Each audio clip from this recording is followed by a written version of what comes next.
નમસ્કાર મિત્રો, અત્યારે આપણે બેઠા છીએ હણમતિયા એટલે કે કાળુ બાપુનો આશ્રમ.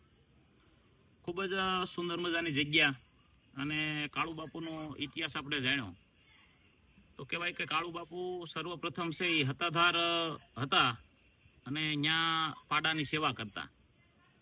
સેવા ઘણા વર્ષો કરી. પછી શામજી બાપુએ એમ કીધું કે કાળુ બાપુને કે હણમતિયા છે એ તમે જાઓ અને હણમતિયામાં એક જગ્યા છે ત્યાં તમે થોડુંક ખોદકામ કરજો એટલે તમને એક મુનિ બાપુ હતા પહેલા. તો એ કે મુનિ બાપુનો ધૂણો, એનો ચીપિયો અને એવી બધી વસ્તુ છે એ મળશે.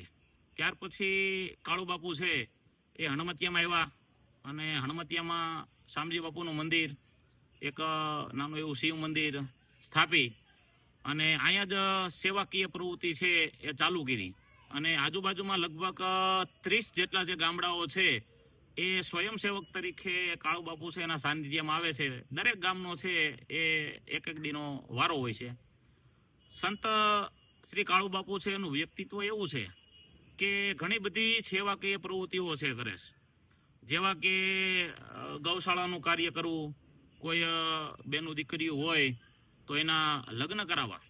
સુરતમાં પણ આપણે હમણાં એક સરસ મજાનું સંત શ્રી કાળુ બાપુ છે એના દ્વારા એક સમૂહ લગ્નનું છે એ આયોજન થાય છે. તો આવા સેવાકીય પ્રવૃત્તિવાળા સંત શ્રી કાળુ બાપુ છે એના આશ્રમમાં આવી અને આજ બાપુના દર્શનનો લાવો છે એ મળ્યો તો ખૂબ ધન્યતાને પાત્ર છીએ.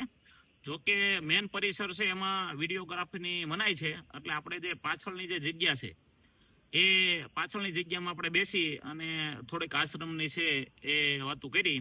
ખાલી ઓલી બાજુ દેખાડી દો ને, આમાં આશ્રમ બાપુનો છે.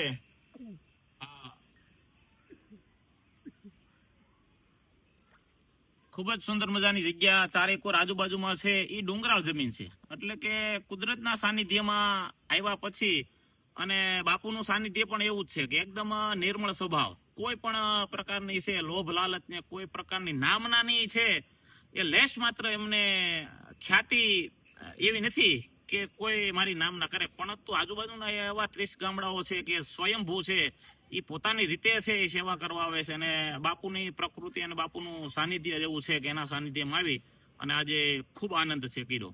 અસ્તુ.